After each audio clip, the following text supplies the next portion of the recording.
కొన్ని సాంకేతిక కారణాల వల్ల 14 సంస్థ అనేది దీనికి కొంచెం ఓన్లో పెట్టడం జరిగింది. దీన్ని కొన్ని రూమర్స్ వస్తున్నాయి. ఎలా అంటే ఏదో నిర్మాత ఎవరికో బాగున్నారు, హైకోర్టులో నడుస్తుందని. ఇది రూమర్స్. ఏ సినిమా ఆపే దమ్ము ఎవరికి లేదు. తెలంగాణ, ఆంధ్ర 2 తెలుగు రాష్ట్రాలు ఎవడు ఆపలేడు. ఆగదు కూడా. కొన్ని సాంకేతిక ప్రాబ్లమ్స్ వల్ల ఆగింది. అన్ని ప్రీమియం షోలు తెలుగు రాష్ట్రాల్లో బంద్ చేశారు. బట్ ఇప్పుడే జియో పాస్ ఉంది, రేట్లు పెంచుకోవచ్చు అని. 10 టికెట్ పైన 100 రూపాయలు పెంచుకోవచ్చు అని 2 తెలుగు రాష్ట్రాల్లో జియో పాస్ చేశారు. బట్ తెలంగాణలో రావాల్సిన కొన్ని ప్రీమియం షోలని కొన్ని సాంకేతిక ప్రాబ్లమ్స్ వల్ల ఆగడం జరిగింది. దీన్ని రూమర్స్ వరకే మీరు పరిగణించుకోవాలి. దీన్ని ఏదో నిర్మాత అక్కడిక్కడ మద్రాస్ హైకోర్టు ఏదో లావాదేవీలు అని చెప్పి రూమర్ తీసుకొచ్చారు. మీడియా సినిమాలో రావడం వాస్తవం. ఎందుకంటే సనాతన ధర్మాల్లో సినిమాలు ఇట్లా రావడం చాలా రేరుగా వస్తుంది. ఎందుకంటే ఇలాంటి సినిమాలు ఆపడానికి ఎంతో మంది పై నుండి చాలా మంది చూస్తున్నారు. ఇలాంటి సినిమాలు వస్తాయా, తొక్కుదామా, ఎక్కడ తొక్కుదామా అని చెప్పి పాయింట్ ఇట్లా. అది మెయిన్ వాస్తవం. ఎందుకంటే ఎక్కడ ఎంతమంది తొక్కినా కూడా భారతదేశంలో మెయిన్ ఎక్కువ 70% హిందువులే ఉన్నారు. అలాంటి హిందువులు ఇలాంటి స్క్రీన్ ఆదరిస్తారు. ఇలాంటి సినిమా ఒక చరిత్రను నిలిచిపోతుంది. దీన్ని మీరు ప్రజలు చూస్తారు. మీరు ఇంకోటి ఏంటంటే ఇలా సినిమా అసలు మీరు ఆల్రెడీ మేము పెట్టాము.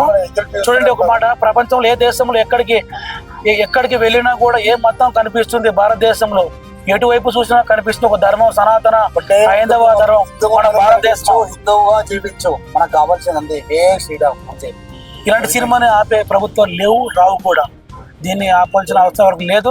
కొన్ని సాంకేతిక కారణాల వల్ల సినిమా బెనిఫిట్స్ ప్రీమియం షో ఆగింది తప్ప రేపు మార్నింగ్ రిలీజ్ అవుతుంది. రెగ్యులర్ గా ప్రతిరోజు థియేటర్లో ఎలా నడుస్తుందో అలా నడుస్తుంది. ప్రీమియం షో అనేది ఊళ్ళో పడ్డది. సాంకేతిక ప్రాబ్లమ్స్ వల్ల ఏ సినిమా ఎటువంటి లావాదేవీలు లేవు. ఈ మద్రాస్ హైకోర్టు ఏదో కోర్టు నడుస్తుంది, ఇట్లా సినిమా ఆగింది అనేది రూమర్స్. మా అంటే తిప్పి కొడితే దేశంలో తిప్పి కొడితే మా అంటే కాంగ్రెస్ పార్టీ 3-4 స్టేట్ లో ఉంది. ఆశయం అవుతుంది. గుర్తు పెట్టుకో, రాసి పెట్టుకోరు. మొత్తం గాలి కాషాయం అవుతుంది. మొత్తం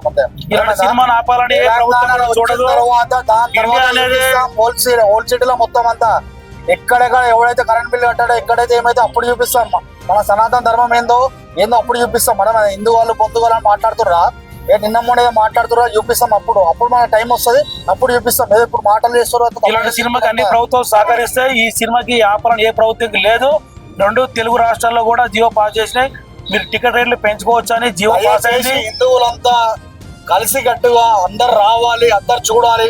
ఇలాంటి సినిమా చూస్తేనే మనకు ఏదైనా తెలుస్తుంది. మన హిందుత్వాన్ని మనం కాపాడుకోవాల్సిగా చెప్తున్నాను నేను. ఇలాంటి సినిమా మళ్ళీ రావు, వచ్చినప్పుడు వినియోగించుకోవాలి. ఒక హిందుత్వం మేము కొటేషన్ పెట్టాం, హిందువుగా గర్వించు, హిందువుగా జీవించు.